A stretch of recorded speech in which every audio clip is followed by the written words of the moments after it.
This is the Darling of the Forgotten State, unofficial OTS member, Noah Vale, and you're tuned in to the OTS Project.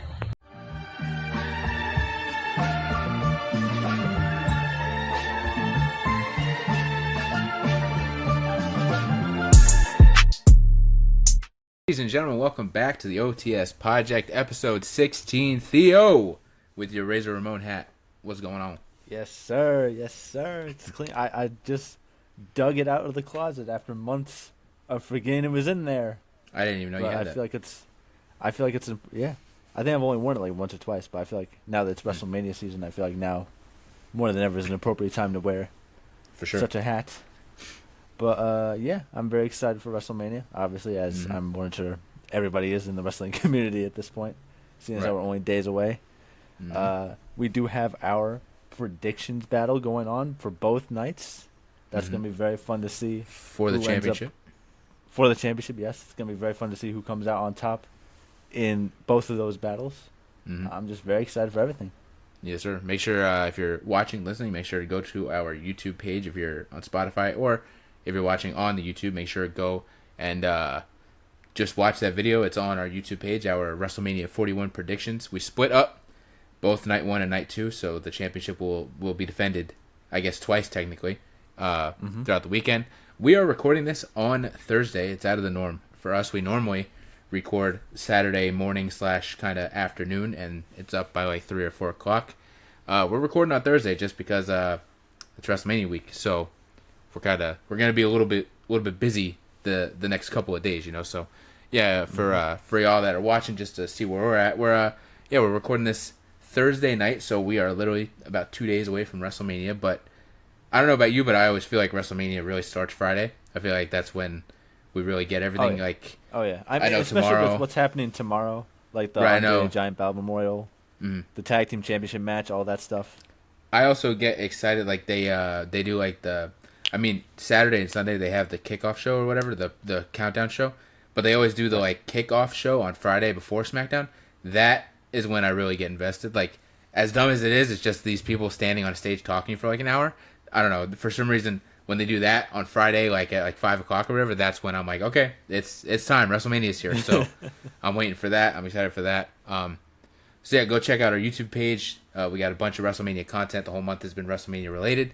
Check out the WNRN shop, because we have 2 new shirt designs, one of which I am wearing, a WrestleMania 41 inspired OTS Project t-shirt. I have one for Theo as well on my counter back here that I'll be giving him on Saturday when I see him. But yeah, overall, I feel like we can't really say we've been doing too much because we're probably both just waiting for Saturday at this point, you know? So just been kind of chilling. I've been working on stuff for the podcast. We have a Discord. We have a TikTok. As I keep rambling and putting ourselves over, I just I want to grow this thing. So yeah, we got a bunch of stuff. We've been working on stuff for the podcast, shirt designs, things like that. Make sure to also, when WrestleMania weekend comes around, make sure to join us on our TikTok page. We will be live, yes, sir, watching both Night 1, Night 2, and Stand and Deliver as well before both those Night 1 and Night 2s. Yeah, I have been plugging that like crazy. So on TikTok, here's a little side thing. On TikTok, you have to have a certain amount of followers before you can go live. So we won't be live on the OTS Project page because there's like 20 followers on that page because it just started. Right, yeah. We'll be live on my page because within my TikTok history, for some reason, somehow, I've posted random videos that just keep going viral, including one that is still going viral. That damn Sinjin video.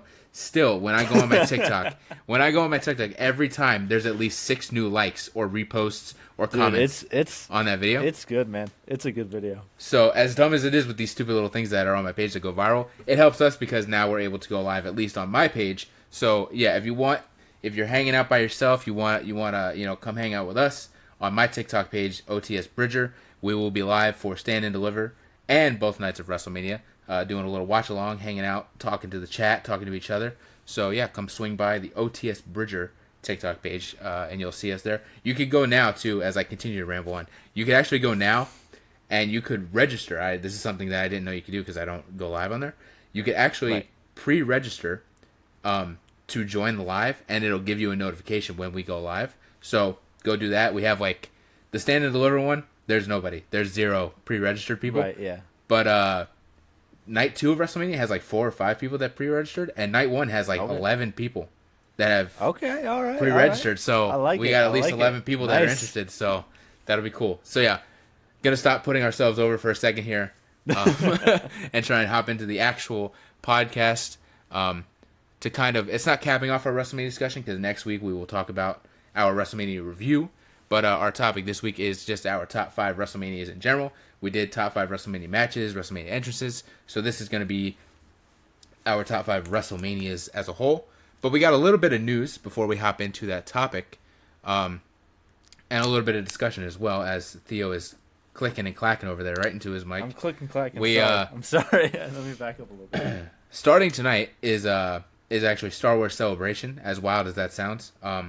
Star Wars Celebration is yeah, so this year's Star Wars Celebration is in Japan. So normally it's in California or Orlando or something like that. So normally it goes on during the day over here. But it's in Japan, so it actually starts tonight. It starts at 10 p.m. for us. I have the live stream on one of my tabs here on my computer ready to go.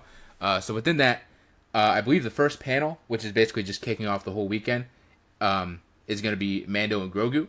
So we don't know yet. We're like an hour away from when this thing starts, but I'm pretty sure that there's going to be a trailer that drops. So it's kind of funny that we're doing this now because y'all are going to have to wait a week to see our reaction to that.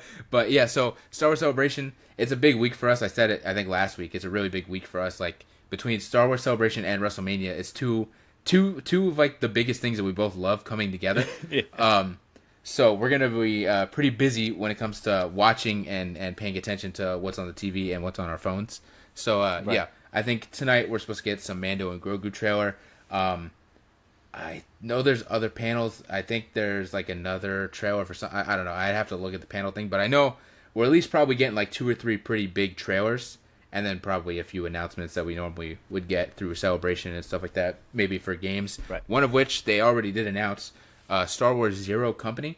I don't have any clue about this. I saw them post about it, and I saw the poster for it. I feel like it said it's a turn-based combat game. Yes. So I don't know if you're familiar with the XCOM games, but essentially it's like turn-based, and you like control like different groups of characters and whatnot on this pretty much what is essentially a giant board almost. It's not like a board. It's like an actual map, but it plays like a board. And where you can move different characters and do different actions, stuff like that. It's kind of like a virtual D&D almost, essentially. Right. That sounds interesting. I mean, I've heard of those games. I never played the XCOM games, but I've heard of them. But I'm definitely interested to check it out. The characters look pretty cool. I think there was like a Jedi in there. They are pretty and things dope. like that. Yeah. So those characters look pretty cool. And I know we are going to get more info like as the weekend goes on, obviously. They said that we'll get more info on that. So that's cool. Also, though, it seems like that Star Wars Fortnite season that I was kind of alluding to that was being talked about is going to be announced this weekend as well.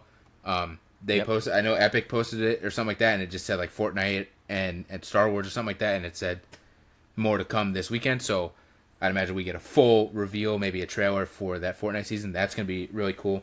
Fortnite, we talk about it every once in a while. That's the game that I mainly play, so whenever they put something when it comes to Fortnite or Marvel or Star Wars or anything like that, I'm super excited. And we've never really gotten like a full Star Wars season. We've gotten like aspects of it where Darth Vader's been on the map, or they had like that Darth Maul kind of battle pass. We've had things like that, but we've never gotten like an actual season full of Star Wars. And I've already seen people complaining about Star Wars being included again, and I'm like, we haven't gotten a full season, guys. Like, y'all are complaining, and I don't know, it's just annoying. But for a Star Wars fan, I'm sure any Star Wars fan that plays Fortnite is pretty excited to finally get an actual season based around Star Wars. As well as tomorrow, some more Fortnite news. Dropping tomorrow in the item shop to celebrate WrestleMania. They're dropping a Undertaker and a Cody Rhodes skin, which I saw. I think I sent it to you, the trailer. So that's really cool. Again, Fortnite is just coming together with the two things that we love, with the whole Star Wars season in a couple weeks, as well as more wrestling skins. They are capitalizing on the timeline right now, for sure. Yes, for the weekend specifically. Yeah, for sure. So, super excited for that. The Star Wars season and the WB skins, I'm going to probably pick them up. I like The Undertaker. I like Cody Rhodes, so I'll probably grab those. And that's kind of like all the news so far. Again, like, we're doing this earlier than we normally would. If we were recording this on Saturday, we'd probably have a lot more news between WB and Celebration and stuff. So next week I'm sure there's going to be a heavy amount of news that's going to be in there. Yes, a lot. It might just be a whole news episode, honestly. Right. There's going to be a lot of news, but we did today get a Fantastic Four trailer. I'm assuming you watched it. I watched it. I have watched it. Yes. It looks pretty good. I mean, obviously we already knew the movie looked good from the first trailer.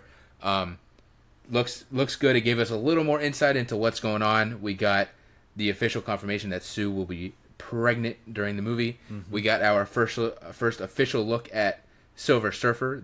I forgot her name, but the female Silver Surfer. Yep. We finally got to see Reed Richards in action with the stretchy powers for a quick second. So they gave us a good amount without totally spoiling everything, because we still don't really know what the whole plot is, But what did you think about the trailer? I generally thought it was pretty good. I did like the look of the new Silver Surfer. I think she looks pretty cool. I'm excited to see her character and how she develops. Ben Grimm and Johnny Storm are always looking amazing. I always really like them. They're obviously my favorites. Initially, I think when we were talking about this like a few weeks ago, or like a month back, about when the first trailer came out, I was initially a little more excited for Pedro Pascal as Reed Richards. Now I don't know. Now I'm a little more skeptical. I might be joining you there in the general area of skepticism a little bit of him playing the role, because I don't know exactly how I feel about it. It seems very kind of just basic almost. Like I don't feel very like attached to him as much as I would with the other four. I mean, we have to really watch the movie to really kind of get into that whole thing. But from just what I've gotten from the trailer, I mean, the stretchy powers look cool, but I mean that's just that you come to expect that with Reed Richards. That's like his whole thing. So, but just as a character, I don't know if I'm too invested with him at the moment compared to the rest of the members. So for me, my biggest takeaway was I actually didn't really like how Silver Surfer looked, if I'm being completely honest with you. I didn't think it looked like horrendous, but I think not that I've already seen some people be like, oh, it looks like shit, but it's more so them just being sexist as fuck. I'm not being like that. I'm totally on board with a female Silver Surfer, especially because she's already in the comics. It's not like it's already a character in the comics, so I'm on board with that. It visually just like looked a little weird to me, and maybe I just didn't fully like look at it right or something like that. But she looked a little off to me, kind of similar to how I thought like Ben Grimm looked a little bit in the first trailer. Yeah, I was gonna bring that up because this seems to be a common pattern with these trailers, and where we kind of seem to disagree with the art style of these more CGI. But I will say he looks way better in this trailer, for sure. He looks great.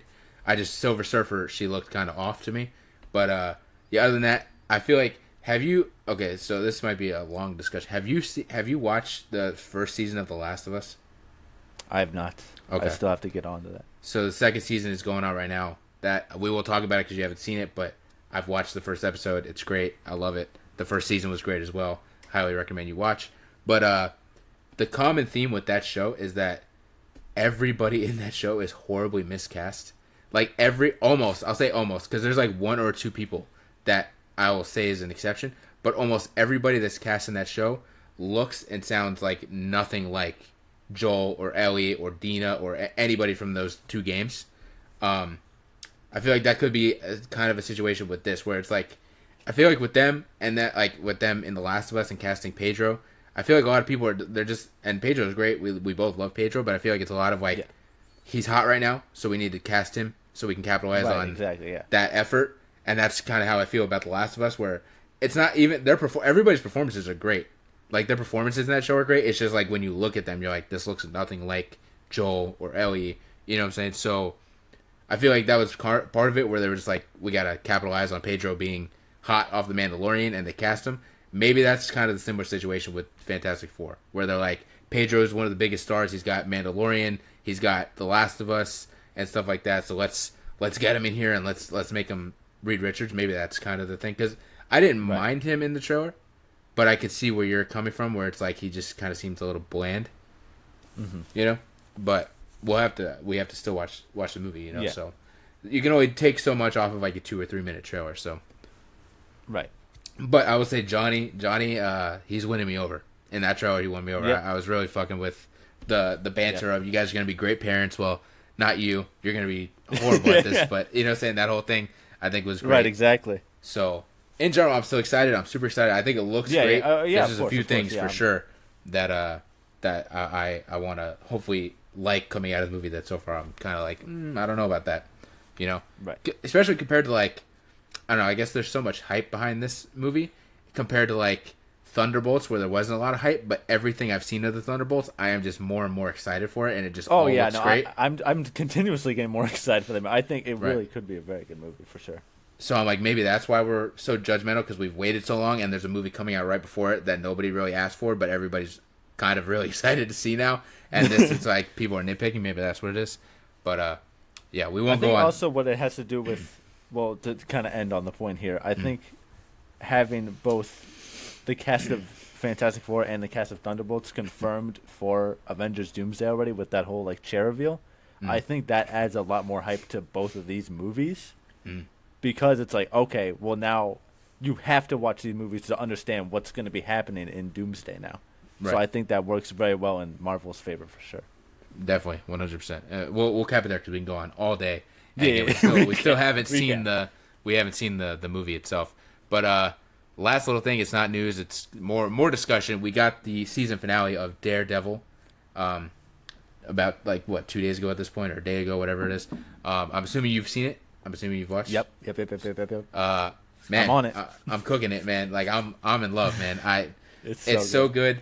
The original show, I've said it a million times, is so good, and this show I think has been a worthy successor in a way, a worthy sequel, I guess you could say. I can't wait for you. I know you're itching at this point to start season 1. When you texted me that we were going to be recording that, I was like, okay. But originally, what I had planned tonight was to just come home and start watching the original show. So after we're done with this, that's what I'm going to be doing for sure. Yes, sir.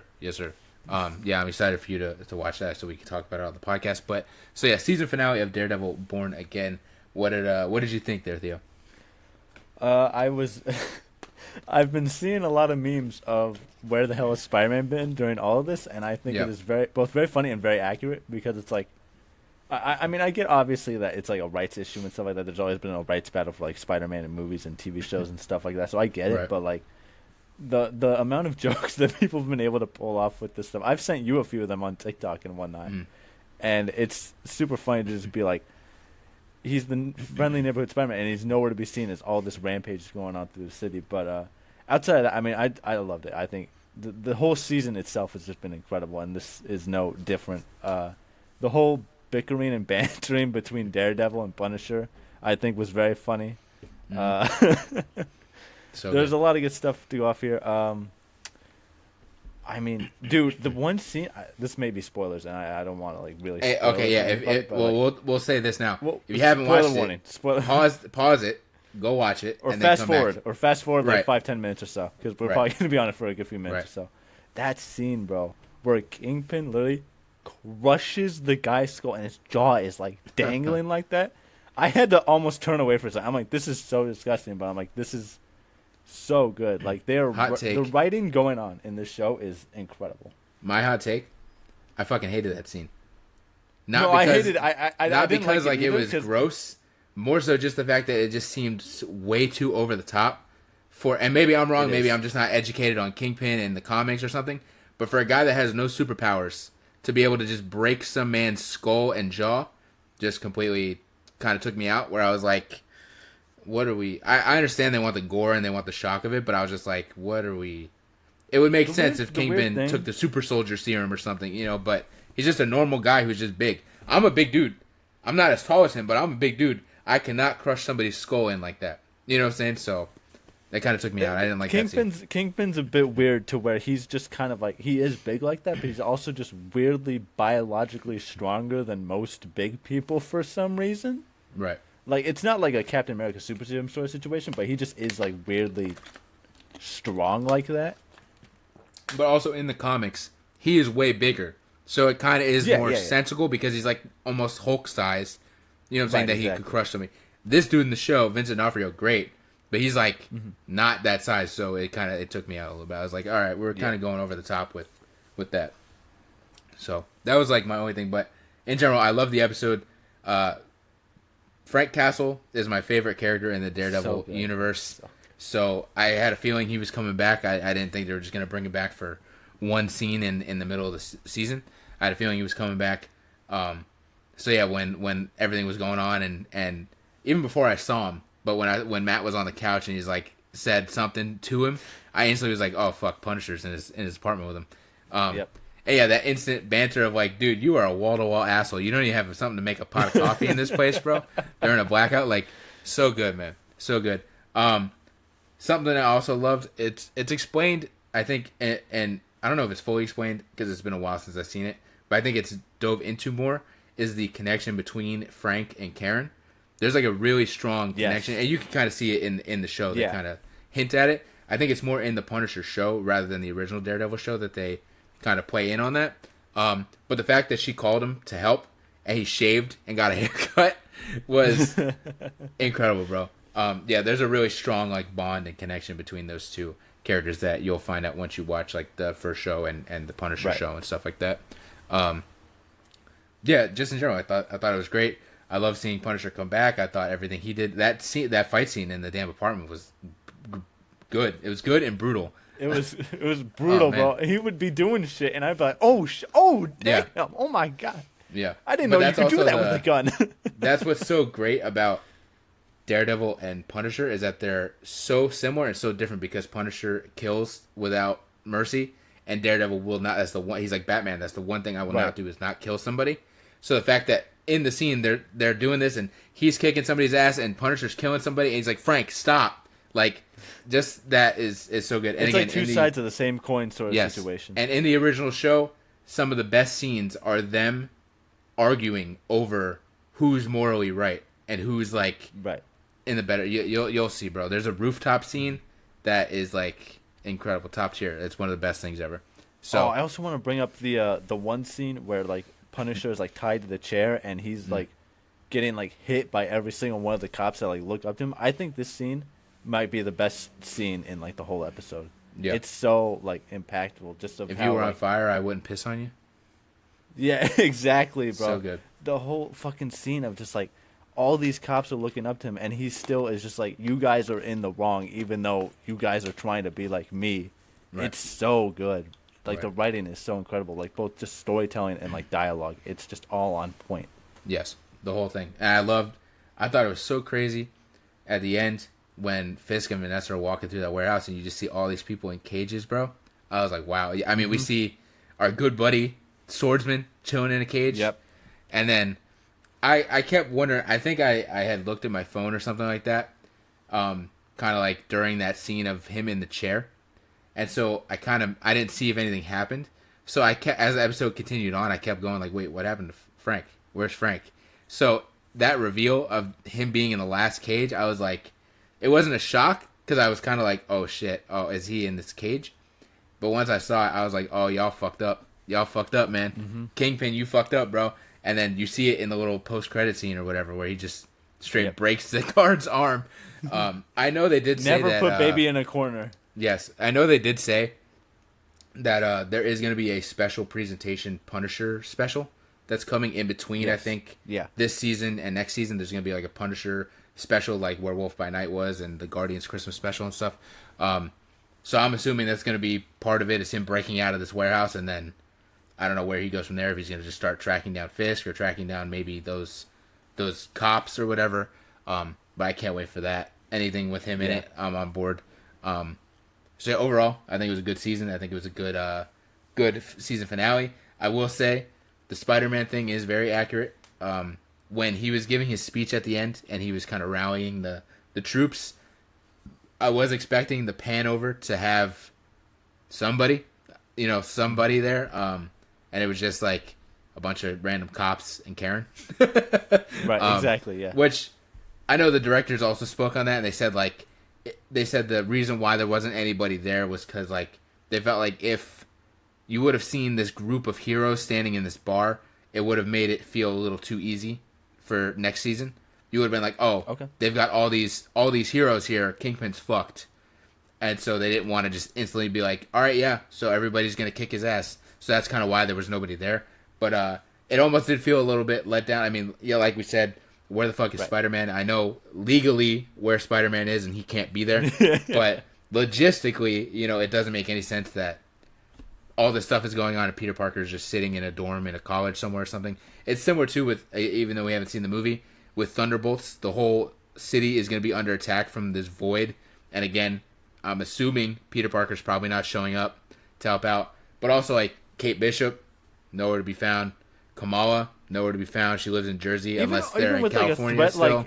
Even with like a threat like that, you would think like the Fantastic Four, the Avengers, some big like actual heavy hitters are going to show up to this. Right. I would assume. That's what I was saying. Like, because also I would imagine too when they're getting this army. Hopefully we do get Kamala or Kate. Like we get some MCU heroes, but I feel like it's more so them going to find a way to kind of bring the Defenders back in rather than Moon Knight or something. Like I would 100%. I would love Moon Knight showing up, and I feel like anywhere that Moon Knight should show up again, if it's not his own show, this show probably fits the most for him to show up in because he is a street level hero. And yes, it is mythical and he has these kind of powers or whatever, but I feel like just his vibe fits Daredevil. So I would love season 2 if they get Oscar Isaac on board. But I do feel like mostly it's going to be less MCU heroes and more Jessica Jones and Luke Cage kind of coming back from the Netflix stuff, which I don't really care about at all. I love the Daredevil show. I love Punisher. I tried to watch the other shows and I did not like them at all. So I don't really care if those characters show up again. I know they are beloved to some people, but to me, I'm kind of like could care less if those characters ever show back up. But yeah, I feel like that's probably where the direction they're more so going is getting those characters. But hopefully, when they get those characters, they do sprinkle in a Kamala or a Kate or a Moon Knight or something like that. Yeah, I'm very much so a fan of like street level characters like that. I feel like when it comes to heroes like those, because when you have like the Avengers and stuff like that and the Fantastic Four and stuff like that, it's obviously all very exciting, but the like threats and the stories seem so like world based, universal based, multiversal based and stuff like that. And when you get street level like stories like this with Daredevil and Punisher and whatnot, everything feels more personal and down to earth and like realistic and whatnot. And I think there's a level to that adds a whole nother bit of quality that you don't really get with big movies like Avengers and stuff like that. Not to like say like Avengers is bad or anything like that. Obviously it's not bad, it's amazing. But like there's a certain like aspect to like street level stuff that I think it's very unique and it works very well. Yeah, I mean, as well as like when you really look at something, like a lot of the times, like when we look at these Avengers movies, you have all these heroes coming together, but it's like you said, this very big thing. Loki is attacking New York. We have a robot that is basically going to destroy the whole world. You have the big purple guy that's going to come snap. Like, it's a legitimate, pretty much armies that are attacking Earth. So it's like the Avengers aren't going to show up in Daredevil because it's almost like more government. You know what I'm saying? It's almost more like, no, like instead of just this giant fight where everybody shows up, it's more like, okay, you have to go find a way to corrupt these files so Kingpin doesn't get, info on people. Like, it's more, like you said, personal. It's more, you got to sneak around, things like that. So it's like, yeah, it wouldn't. If you have 20 Avengers show up, they're all going to be sitting in that bar waiting for Karen Page to get back with the files. So yeah. But yeah, so in general, I thought it was good. I'm excited for season 2. I'm excited for that special presentation and whatnot. But yeah, that's kind of all the news and discussion we have so far this week, because again, we are kind of recording on Thursday rather than Saturday. Next week, even though we have been talking about this stuff for like 30 minutes, next week it's probably going to be a longer episode in general because we have our WrestleMania 41 review, but we're going to have a ton of news between Star Wars, WWE, whatever comes out of WrestleMania stuff, as well as just any other miscellaneous shit that we see throughout the week from Marvel or DC or whatever. So yeah, that's kind of all we have this week. But it's time to jump into that topic, our top 5 WrestleManias as a whole. Like we said, we did matches, we did entrances. This is just straight up the WrestleMania, from the matches to the presentation to the entrances to the music to the everything to the crowd. Top 5 WrestleManias that we just love. I will say straight up mine, and I'm sure it's probably both of us. For anybody that's listening that may be older than us or something like that, I want to give a forewarning. I'm 26. Theo is what, 24? 25. 25. So we're kind of younger in a way. We grew up. Theo in general is just still kind of a new wrestling fan. And I grew up in the kind of late Attitude Era / Ruthless Aggression and HD era. So pretty sure both list WrestleManias are not going to be anything from like the 80s and 90s and stuff like that. It's probably gonna be more so. Mine is very heavily recency biased. Right, I'm right. gonna come forward and say that right now. 100%. Mine too. Mine is definitely more childhood / more recent. So anybody that's listening, don't kill us, don't crucify us. We're not saying these are the greatest ones ever and everything else before it or anything sucked. This is just our personal preferences, again, from someone that grew up in the 2000s and someone that has been around someone that grew up in the 2000s. Most of Right. the stuff that Theo has watched has either been recent, live, or it's been stuff that I grew up watching and I showed it to him. So Yeah. I have 1, 2, 3, 4, 5, 6 honorable mentions that I can kind of list off. I have 0 honorable mentions. Ooh, no honorable mentions on Theo's end. So I'll list mine off real quick. Honorable mentions: WrestleMania 19.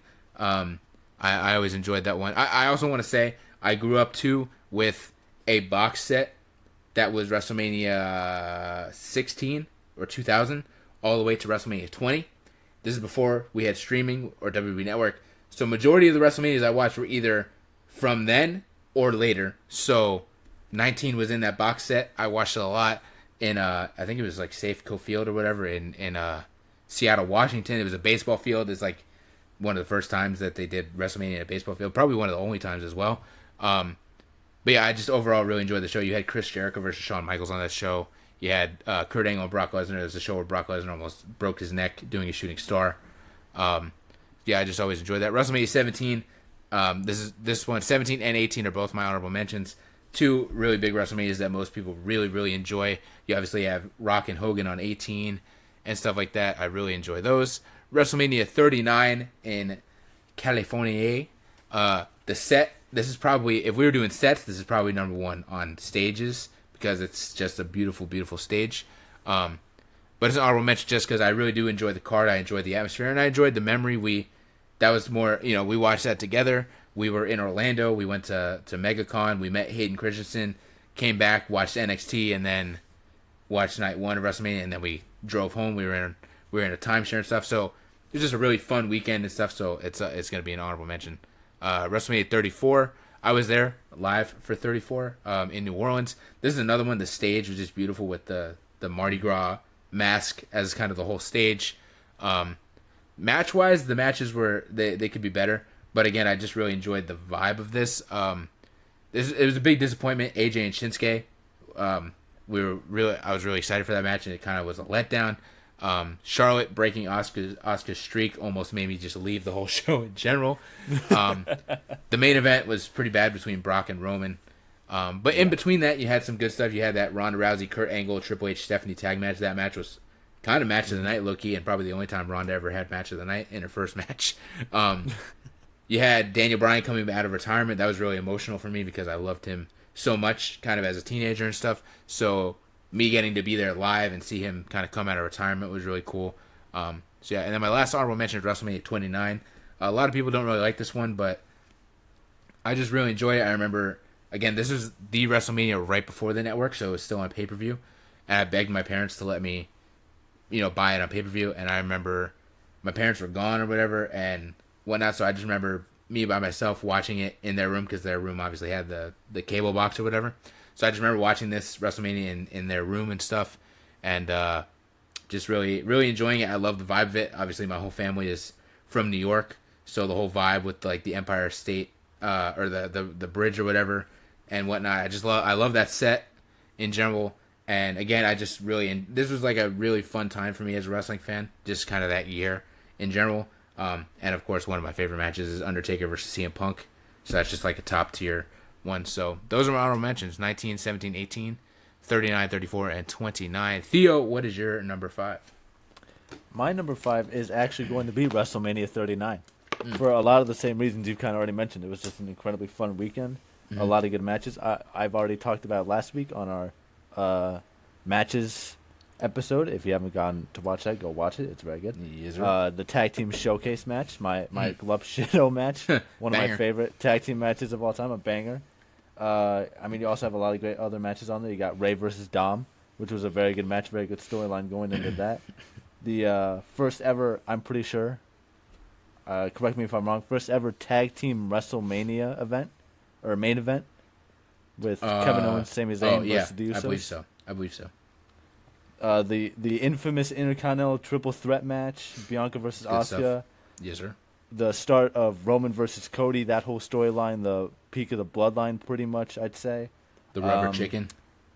The rubber chicken, of course. You got Snoop Dogg beating The Miz. That was great. Yep. Like After you said, Shane McMahon blew his quad. After he blew his quad. Like father, like son. Yeah. But yeah, like you said, man, I mean, it was just a really great vibe. Really great stage. Probably one of the best WrestleMania stages of all time. I have to agree with you there. It might be Very topped. It might be topped this year. I've been sending you those stage leaks, You've man. been sending me little leaks. Oof, Little leaks. those things. Coming in. That stage We'll is have to looking see. good. That stage is looking good. I'm excited to see it. So, They brought back the thing that they did in WrestleMania 21 where they had like those commercials that were based off like famous movie scenes and all that. I think that was really cool. I love really too the great way on to the bring that in. stage. I loved on the stage too how they had movie posters that were kind of inspired by everybody. Yes. Like they had like yes, and that it was so everybody. cool. It was from Seth Rollins, Dakota Kai. Like everybody had their own alternating like movie posters that were on the stage. I thought that was really really cool. It was almost like the thing with I think it was what was it WrestleMania 22 where they had all those banners with like every single superstar on it and whatnot. It was almost like that, but like far more creative almost because of all the movie posters. But yeah, that was a very fun WrestleMania. Again, it's definitely a lot of recency biased on my list, but I think it's a very solid number 5. No, for sure. Side note too, we talked about that tag team showcase, but then we also talked about that match on NXT. It was I looked it up. It was a 5-way. It was no Nathan Frazier. It was Axiom, JD McDonough, Ilya Dragunov, I think Dragon Lee, and someone else that I'm forgetting. But yeah, that was just Was it Wes Lee? It may have been. I'm not 100% sure. But that was a great match. I just wanted to throw that in there because yeah, that match was great, and we had talked about it last week. My number 5, WrestleMania 21 from Hollywood. It's kind of similar to kind of similar ideas there. Growing up, I just really enjoyed this. This obviously was a really kind of monumental WrestleMania for the fact that it created 2 very big stars. This was the start of Batista and John Cena's kind of solo runs. They both won the World Heavyweight Championship and the WWE Championship that night. And yeah, this was kind of like the real cementing of, hey, here's our next 2 top guys. They both just won the titles. Now go. So yeah, I just really enjoy it. I love the theme of it. I like the stage. It's really, really cool, fun idea. Any of those, like we said, 39. Like any of those WrestleMania goes Hollywood kind of ideas is really cool. It ends up being really nice. But yeah, just what it kind of symbolizes in general too, with the two big wins, as well as this was the WrestleMania we got Kurt Angle and Shawn Michaels, I believe, right? So that's another just like banger out here. So yeah, just really really good stuff. Eddie and Ray too, I believe, right? Yes, Eddie. Yeah, and Ray. so great card with those matches and great moments as well. So yeah, WrestleMania 21 is my number 5. My number 4 is going to be WrestleMania 31. This, to me, I mean, I am definitely, like you said, a bit of a newer WWE fan, but this, to me, is like my nostalgia WrestleMania. Because, I mean, I started watching wrestling at maybe like 10, 11 or something like that, like 2010, 2011. But I didn't really like get into it until like 2014, 2015, and all of that. And this was pretty much the first WrestleMania, and where like I'd be going into it as like a legitimate fan of WWE. And a lot of the storylines going into it, especially revolving around like the Authority and stuff like that, were very much so like a high for me and stuff like that. There's a lot of also really great moments on this one. You have the infamous Randy reversing Seth Rollins' curb stomp into the RKO. You have the Triple H versus Sting battle where you have the D-Generation X coming out, and then you have WCW coming out. It's like this clash of like the 90s factions coming at each other. You have AJ Lee and Paige, who were like the 2 biggest women's stars at the time, going up against the Bella Twins. Undertaker versus Bray Wyatt, the battle of the creepy motherfuckers. and of course, Heist of the Century. You can't really not mention it. I mean, it's one of the most important WrestleMania moments of all time. If I'm not mistaken, and I remember correctly, you were there for that, which I was there. Lucky you for sure. I was there. But even outside of all the great matches and great moments, I think this probably has like my favorite like design of any WrestleMania, almost with like the red and the almost like silver kind of YouTube play button. YouTube play button sort of thing. I really like that stage as well. I think it has a very cool vibe to it. And I mean, I'm just very nostalgic for this WrestleMania. It's one of my favorites. Yeah, for sure. My number 4 is WrestleMania 31. Dude, has that ever happened before where we both had the same thing at the same spot? I believe so. Before, Yeah, I think with other topics for sure. But yeah, this is a fun WrestleMania. This isn't necessarily my nostalgia WrestleMania, but it is still nostalgic because I was involved in whatnot. This was the first WrestleMania that I kind of was a part of in a way. Like we had the WWN experience shit. This was the first time me and my dad were a part of that, and I was doing merch and stuff all weekend.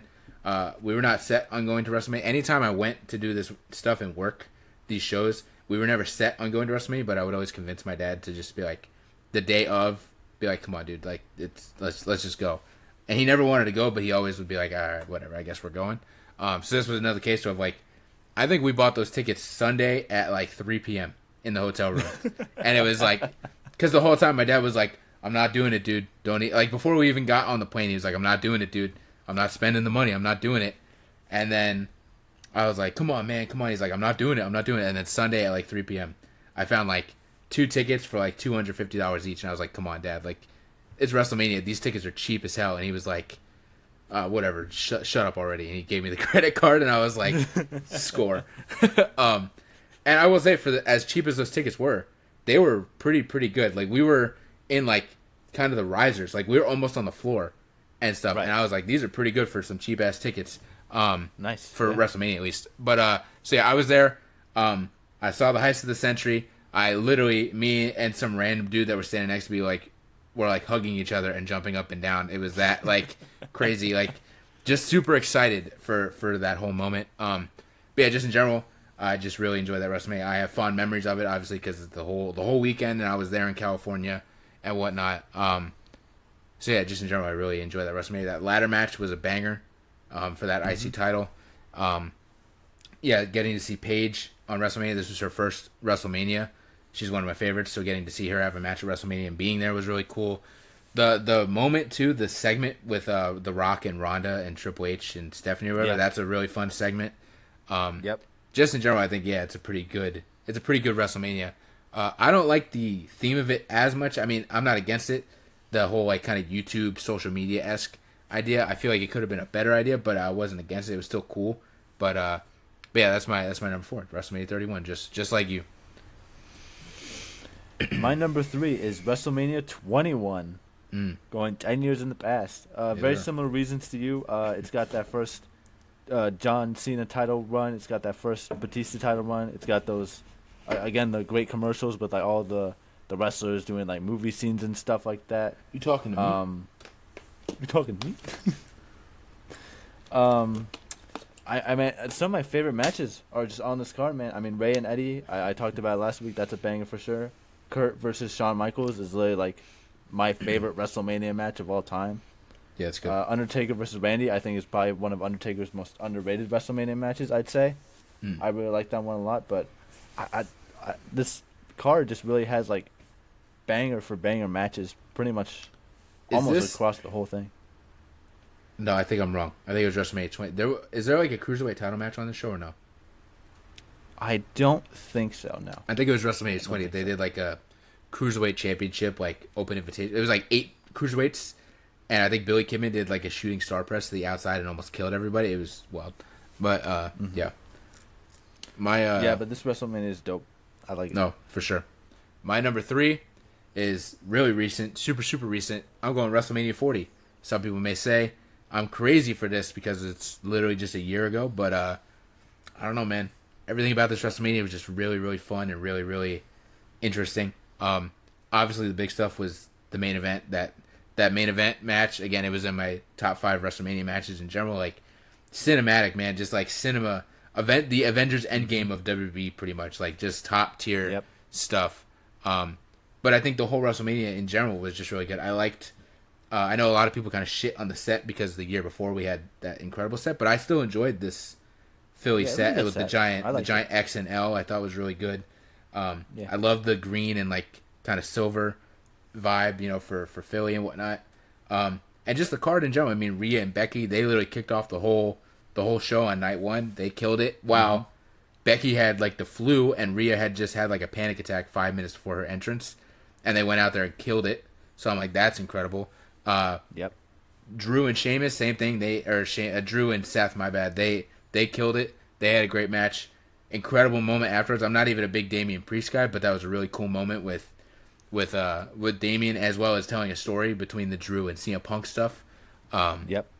Yeah, just in general, even smaller matches like that Philly street fight between the Street Profits and Lashley versus Cross and AOP. That match was fun as hell. The tag match with Do you remember Snoop Dogg being on commentary for that Philly street fight match? Yes. Yeah. And where he did the whole fucking Yogi Bear line. Yes. Dude, that shit was fucking But hilarious. yeah, even the what was it? It was Ray and who the hell? Ray and Andrade versus Dom and Santos. Santos Escobar. That was a great match. That match was fun as hell. You had everybody involved. You had Joaquin Wilde do his like crazy dive, like just everything. Every match on this card for the most part was really, really fun. I love his dive. It's so good. Yeah, it's great. I will even say the least entertaining match on that whole card, as sacrilegious as it is for me to say as an AJ Styles fan, was probably AJ Styles and LA Knight. Yeah. Because it just kind of felt like a normal match, whereas everything else had kind of a stipulation or had run-ins or had, had really fun moments. That match just kind of felt like a normal match that we could have gotten on a Backlash pay-per-view, But obviously you had to get those two guys on the card, so I understood. But yeah, just in general, both nights, I just really enjoyed that. Again, fun times. We were literally sitting right here watching it on the TV. You were sitting in this chair, I think, and I was sitting on the bed, and we were just watching it like just a great time. Any WrestleMania that we have spent together has just been like really, really enjoyable. The last 20 minutes of that show, we were both standing. We were not sitting down at all. Very emotional at the end. I started tearing up. Oh yeah. I don't know how you were, but I definitely started I was getting tearing emotional. up too. Like it was really enough rambling on it. Number 3 for me is WrestleMania. That might be honestly the most emotional we've been after a WrestleMania. Probably together for sure. My number 2 is going to be WrestleMania 40. Nice. So yeah, piggybacking off of what you said, I feel like this probably has to be, I think maybe just the most stacked card. Even for a 2-night WrestleMania, I think this card is just completely stacked with great matches and whatnot. A few kind of meh matches, kind of that one with AJ Styles and LA Knight. Also, the Jimmy and Jay match was kind of. Oh yeah, that was definitely the worst match of the weekend. I forgot about that. I've erased that match. That was from definitely my the memory. worst match. Yeah. Not to blame you for that, because I think that was definitely a good decision on your part. They both had a better moment in the main event than in their actual match. They did, dude. That spear off the ramp, bro, was Yeah. insane. It was good I stuff. loved that so much. But yeah, a lot of great stuff. Again, Rhea Becky opening the entire show, I think was a really good decision, especially because that match was a banger. They had that ladder match to decide both of the tag team champions on both shows. Oh, yeah. And I think that was a very cool idea to kind of also very much so spice up the very lacking tag team division at the time. I know I talk a lot about that tag team showcase match from 39, but honestly, after that, there was really nothing going on in the tag team division until WrestleMania 40, in my opinion. The amazing Drew and Seth match with the whole thing with Punk and Priest and all that stuff was amazing. Something you didn't really mention, Bayley versus Io, kind of being the semi-main event. I think that was also a very good match, especially because after seeing Bayley win the Royal Rumble live, I think we both had a little more investment in that match. Right. And of course, probably the greatest WrestleMania main event of all time with Cody and Roman Part 2. Just incredible from back to back, honestly. It was an incredible weekend, incredible PLE. 100%. And I feel like, too, even though it's not WrestleMania, I feel like I almost take this as well into consideration when I talk about WrestleMania, because I kind of look at it as a WrestleMania weekend as a whole. Those stand and delivers, man, they always literally stand and deliver. Like They deliver. WrestleMania 40 is incredible, but then you add in the stand and deliver that we watched that Saturday, and you look at the Roxanne and Lyra match, and they killed it. Things like that also add You into could honestly argue that whole thing. You can honestly make the argument for me and convince me that the stand and deliver before WrestleMania 39 was just better than WrestleMania 39. You can honestly make that argument to me. It was an incredible for show. sure. There was something else I wanted to say, but it slipped my mind. But my number 2 is going to be WrestleMania 28. This one I was also at. My 2 and 1 I was both at. But this one, just in general, this is the one I went with your dad to Miami. We took the weekend and went to Miami, and we were eating DoubleTree cookies every night and stuff, and fighting over who's going to the bathroom first. DoubleTree. This is the DoubleTree cookie sweat. Yes. Oh, that's such Yes. a good story. And we would literally be fighting over who was going to the bathroom because those things run through you, man. That hot chocolate, Right, it don't mess around. So we'd be arguing who's gonna go sit on the toilet first. But yeah, in general though, just a really fun WrestleMania. This is obviously Rock and Cena, so that was a huge main event. CM Punk was my guy as well as Chris Jericho was, so they faced each other for the WWE title on that show. So I really enjoyed that match. Even the small stupid they had the John Laurinaitis versus Teddy Long team match. That was so stupid, but that was just like a fun little match. Poor Zack Ryder, his WrestleMania moment until he won the IC title was him getting kicked in the balls at that WrestleMania. So yeah, just in general, I really enjoy this WrestleMania. I have a lot of nostalgia towards it, obviously. But in general, I feel like the card was pretty good. You got the Sheamus Daniel Bryan match that opened the show, and it was like 15 seconds long. And I remember your father, who's not a wrestling fan, was like, "What the hell is that?" Like literally 15 seconds, and he was like, "What the hell was that?" And he was like, "Every match better not be like that." And I was like, "Yeah, I don't think that's gonna happen, Uncle Lloyd. That normally doesn't happen on WrestleMania at all." But obviously, I understood the story behind it and stuff, you know. But I remember that reaction because I was like, "Whoa!" Because I'm still a kid, so I'm like, "Whoa, what the hell just happened?" But I'm like, "That was crazy. That was cool." Meanwhile, he's like, he didn't even pay for the tickets, but he's just like, "I better not have driven 4 hours to see a bunch of 10-second matches." But yeah, in general, I just really enjoy this WrestleMania, and I love the theme of it. I like the Miami theme. I like the palm trees and stuff, which is another story. Yeah. I like the stage, the palm trees, man. So it was outside. They have the tarp. They have the tarp, right? That they have for any outside WrestleMania. They have that tarp, but for the things to hold the tarp, they decided to make them look like palm trees instead of just the normal metal. But that made them like way larger because they had a giant palm tree covering over them. And our seats were like right in the dead middle of the left palm tree. So you almost couldn't see the whole ring at all. Like you could see the two corners, but anything happening in the middle of the ring or in the other corners, you couldn't see at all. And that was another thing that your dad was like, "What the hell is this, man? This is messed up. We came all the way here. We got to watch it on the screen." Meanwhile, most WWE shows that anyone goes to, you're pretty much watching it on the screen anyways because it's something that's so small that unless you're like on the floor seats, you're probably watching it on the screen. So again, I didn't care. I was just happy that I was there and I was experiencing it. Meanwhile, again, he didn't pay for the tickets, but he was just like, "This is ridiculous. This is messed up. They need to do something about this."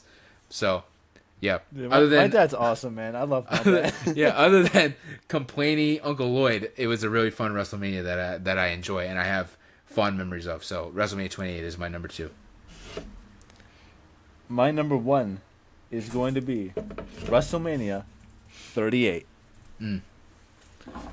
This I think this may have been, correct me if I'm wrong, the first WrestleMania we watched together back during like where we really like started watching a lot of these PLEs together. So the backstory of this is 36 was COVID, obviously. Yep. And 37 was at Raymond James Stadium and whatnot. We live in Tampa. We probably could have gone, but the morbid fact is that my dad had just passed away, like literally a month before. And the last thing I wanted was to go to WrestleMania, which is a thing me and my dad always did. And I didn't even really want to watch WrestleMania at home, but I did. I was just like, okay, I'm still gonna watch it. So I didn't invite you. I didn't invite anybody over because again, I barely even wanted to watch it. I just kind of was like, I'm just gonna put it on my TV and I'm just gonna disassociate for 3 hours, you know. But then after that, I kind of was like, I don't have my dad to enjoy WrestleMania with anymore, so I need someone to kind of enjoy this with. And that's where the next year I was like, come on over. And we've done that because I was like, I'm not sitting and watching WrestleMania for the rest of my life by myself, you know. So that's the quick backstory of how the Kyle and Theo WrestleMania stuff. No, I mean it makes sense. I mean, we've just been having a lot of fun with it for the past years. I think it's just you really. Just and I mean now it's also someone. It's also gotten to the point where every WWPLE you come over anyways. So it's pretty much tradition at this point, and I think we're both just really for it. But I think this definitely was not the first start of the 2-night. I don't know what the hell I'm talking about, but a lot of great matches on this card for sure. This was, I think, my introduction to Mr. Rick Boogs, who most people I think do not remember. Right. But I think it was like love at first sight for just such a glup shitto kind of character. And then he like blew his knee out in that match. He blew his knee out in that match, and then I'm pretty sure they would have actually won the tag team championships had he Yeah, not they may have gone through that. But still a lot of great matches and great moments. Drew McIntyre being the first person ever to kick out of the EOD. I remember you popping off about that, and I was like, "What? What?" And you were like, "No one's ever done that." I was like, "Oh shit, okay." Yeah. Yeah. You have Miz and Logan Paul. Was this Logan Paul's first match? Yes. Because the year before, Okay. he like managed Sammy or whatever, and he took a stunner at the end of the match. Other than that, I think that was it. So this was his first match. Yeah. Yeah, Miz and Logan Paul versus the Mysterios. Bianca versus Becky, which is another match I mentioned last week. My favorite women's match of all time. Cody returning, obviously a huge moment to face Seth Rollins. That was another banger.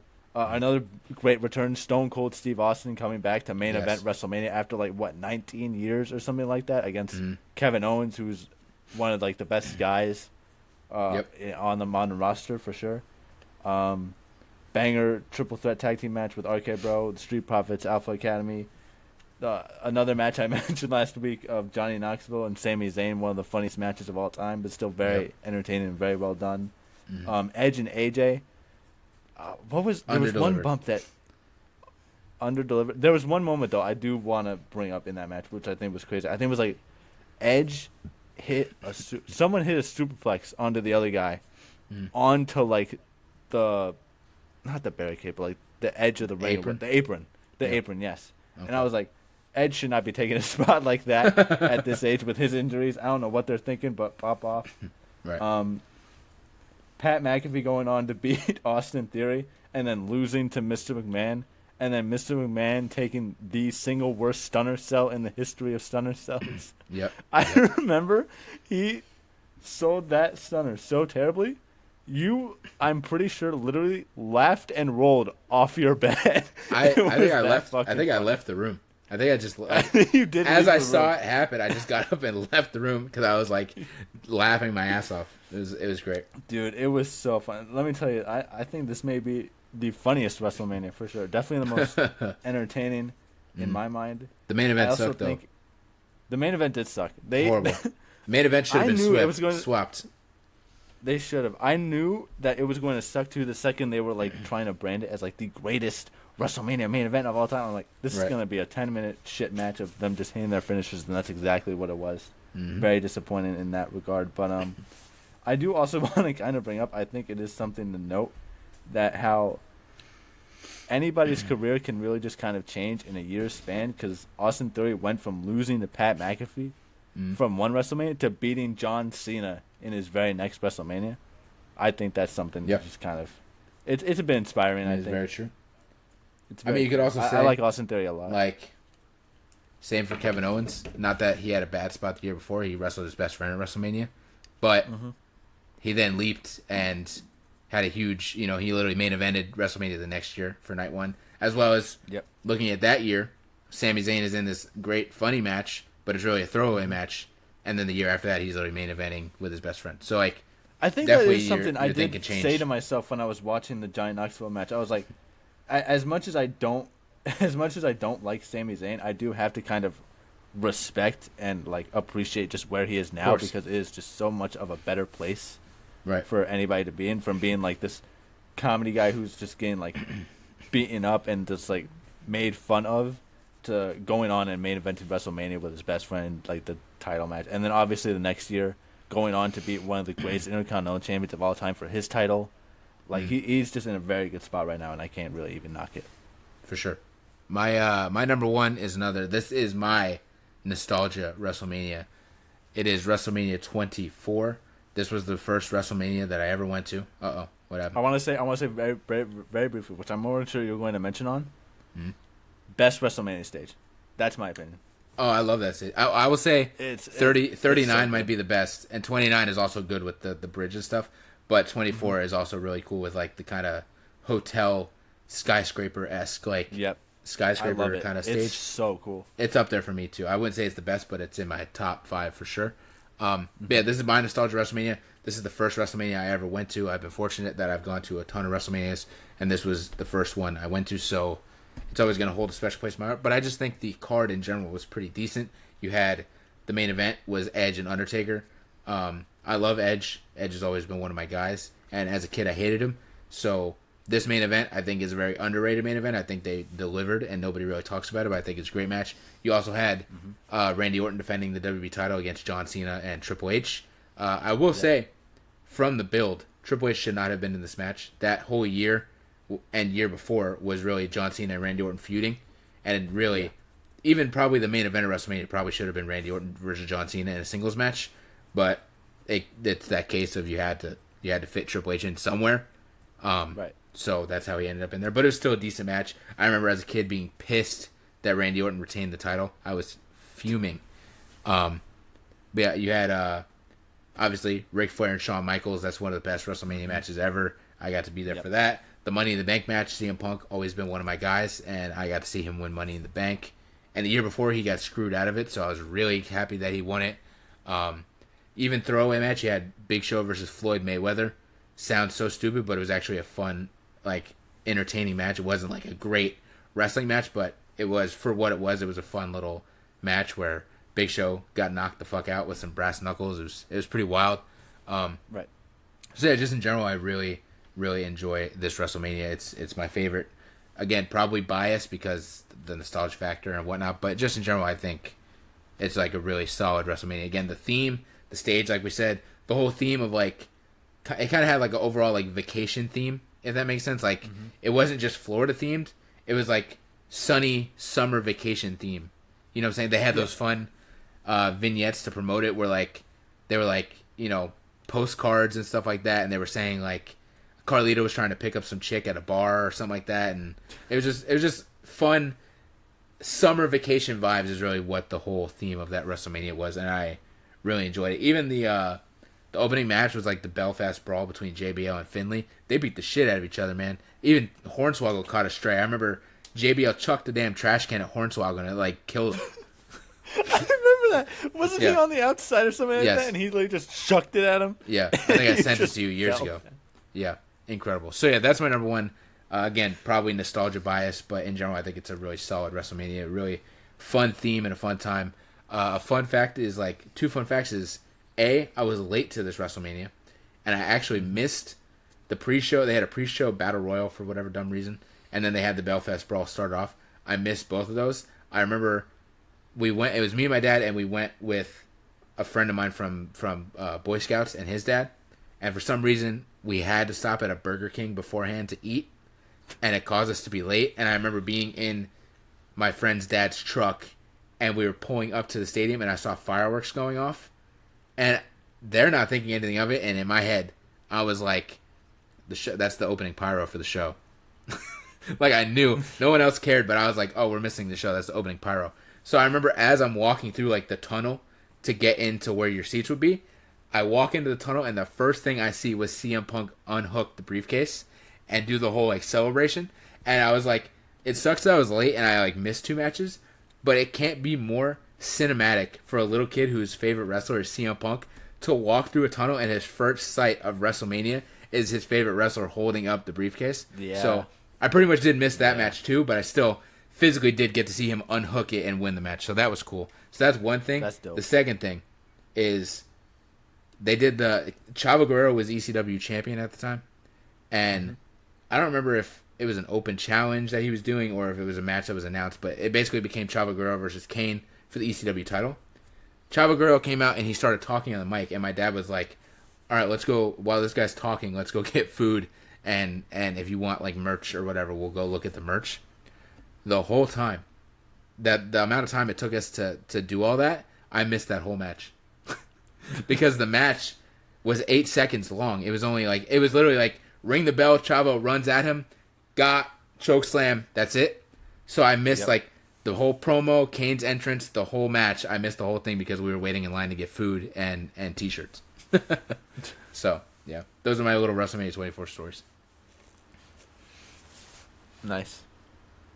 You got a number one there. I said my number one. Did you? Uh-oh. Yeah, 38. Oh, my bad. Okay. Yeah. I thought you still had one. My bad. Okay.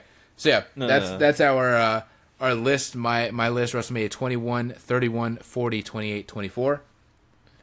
39, 31, 21, 40, 38. Boom. Those are our lists. It's WrestleMania a lottery number. WrestleMania in general is just is very important to both of us. It's very special and sacred to both of us. It's a memory that we both share now every year. And Theo will be here Saturday for Stand and Deliver and WrestleMania, and then he'll be back Sunday for WrestleMania Night 2. Who the hell books WrestleMania on Easter Sunday is beyond me. That's kind of a wild thing. There have been a good number of memes about that as well. Yeah. Yeah, I've seen that on my TikTok. But yeah, just in general, we're really excited. Like I said, it's just like a really special kind of time of the year for both of us as wrestling fans and as like kind of best friends. So yeah, like I said too, not too much news. We're gonna have a ton of news. I can almost guarantee you, 99% sure, we're gonna have a whole crazy amount of news between Star Wars and WWE and whatnot for next week's episode. And next week's episode will be our WrestleMania 41 review, where we're gonna break down, talk about what we liked, what we hated, what happened, what we were surprised by during the weekend, whether again it's Stand and Deliver or both nights of WrestleMania. So yeah, you could again check out the new T-shirt, the WrestleMania 41 OTS Project T-shirt, as well as there is a WrestleMania 24 inspired OTS Project T-shirt that is on the site. It's Printify, I believe. If you go on Google and type in WNRN Printify, I'm sure it'll pop up, as well as there's a bunch of other cool stuff for Ron Bass Jr. and the WNRN itself, and Noah Vale and Aaron Nova and things like that. So yeah, go grab a T-shirt. You can check us out on our socials at OTS Bridger, at OTS Bebop, and yeah, we have that TikTok watch along that we plan on doing this weekend. So make sure you go on there. Again, OTS Bridger is my TikTok. Go on there. You can pre-register for Stand and Deliver, WrestleMania Night 1 and WrestleMania Night 2. We're going to be hanging out. Us and our friend Wyatt is going to be with us as well. We're going to be hanging out, checking in with the chat, just having a good time, celebrating wrestling and WrestleMania in itself. So yeah, make sure to go jump in there and come hang out with us for a watch along if you have no one to hang out with for WrestleMania weekend. And yeah, with that, anything else you want to add there, Theo? Yeah. That's it. That's it. All right. We will just gonna limp biscuit. Yeah. There you go. So yeah, ladies and gentlemen, thank you for watching. Make sure if you're on Spotify or YouTube, subscribe to the channel. We got more content. And yeah, happy WrestleMania, ladies and gentlemen. Go enjoy it. Go have some fun. Crack open some beers or something and just really enjoy the weekend. It's the best time of the year for wrestling fans. But